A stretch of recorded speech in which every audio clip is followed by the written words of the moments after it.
ভালো কথা। এটা আমি অনেক ইউটিউবারকে দেখছি তারা কষ্ট করে খোলে সবকিছুই ডিটেইল বলে, এটা মিস করে ফেলে।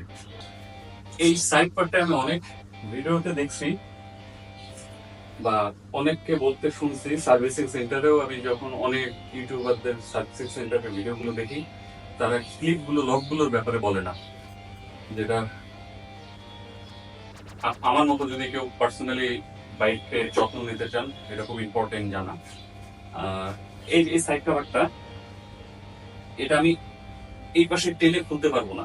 খুলতে পারবো না মানে খোলা যাবে, এর প্রত্যেকটা ক্লিপ ভেঙে যাবে। তাহলে কিভাবে খুলবো? জাস্ট পিছনের দিকে আমি একটু সরাই নিই, খুলতে সুবিধা হবে আমার জন্য।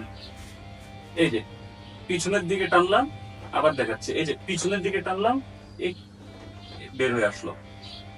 এই যে লকগুলো, লকগুলো সামনের দিকে দেয়া, এই হুক লক না যে আপনি জাস্ট এভাবে টান দিবেন খুলে যাবে, এর সামনের দিকে, যার ধরুন আপনি যখন এভাবে টানবেন এই লকগুলো ভেঙে যাবে। আর এখানে খুব ছোট ছোট লক আছে, দাঁতগুলো এগুলো সব ভেঙে যাবে।